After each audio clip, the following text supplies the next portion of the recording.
rise today in support of a government that represents the people, not a bureaucracy that represents Washington's interests.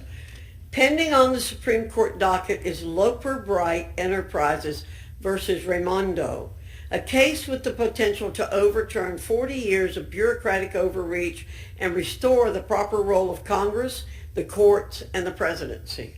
Nearly 40 years of deference by lawmakers and judges to the executive has given rise to the administrative state, sometimes called the fourth branch of government.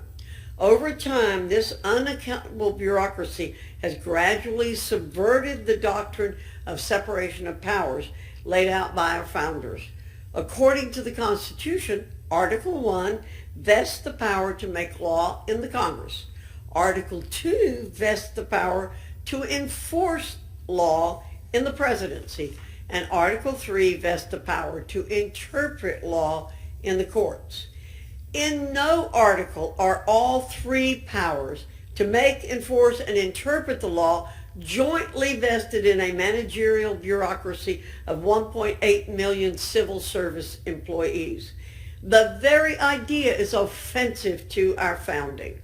However, at the heart of Loper Bright Enterprises versus Raimondo lies the doctrine of Chevron Deference, a legal construct which would make our founders turn in their graves. It is a 1980s judicial invention that shifts lawmaking powers from lawmakers and adjudicating powers from judges to a plenary executive branch. In the 1980s, Chevron Deference may have been reasonably supported by those who believed faithful bureaucratic agents could be trusted to fill in areas where the law is silent.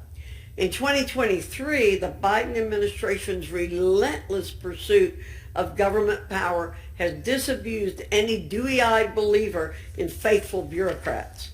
The 40-year experiment of Chevron Deference has allowed the bureaucracy to aggrandize nearly unlimited power, culminating in the Biden administration exceeding its authority from sea to shining sea and from cradle to grave with overregulation.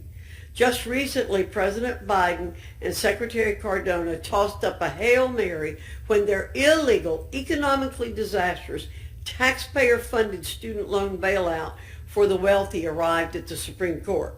The Supreme Court emphatically said no. It also said that such a scheme requires that, quote, Congress speak clearly before a department secretary can unilaterally alter large sections of the American economy, end quote. Nevertheless, the Biden administration continues to claim the power to implement its student loan bailout under even more ambiguous legal pretenses. President Biden's National Labor Relations Board, NLRB, is yet another example of the unforeseen consequences of Chevron Deference.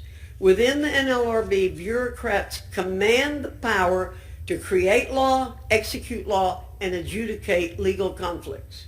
Under the Biden administration, the NLRB has issued sweeping rules regarding joint employer status and union elections, enforced said rules, and then adjudicated hundreds of cases overturning long-standing preferences. The Committee on Education and the Workforce is working hard to conduct oversight of an agency that assumes it has lawmaking, law enforcing, and law interpreting power. These abuses and many more are the direct failure of the Chevron Deference regime. But for many in this body, fighting back against the Biden administration requires confronting an uncomfortable truth. Congress creates, enables, and abides by the administrative state when it passes statutory language without clear meaning. Congress's illegal delegation of its Article 1 authority and the accelerated transfer of legislative powers to unaccountable bureaucrats in the executive has been a fault of this body over decades and the fault of both parties. Today, there are over 123 statutes that enable the president and his agencies to circumvent ordinary lawmaking processes upon the declaration of a, quote, national emergency, end quote. The ultimate national emergency, however, is if unscrupulous politicians abdicate the power vested in them by the American people to make laws and indeed make more legislators. Then the people will have no means to hold their government accountable. In fulfilling House Republicans' commitment to America, we're demanding accountability from the federal government. To fulfill the will of the people, the court must repeal Chevron Deference in Loper Bright Enterprises versus Raimondo. I pray next term the court reclaims and fortifies Congress's rightful powers.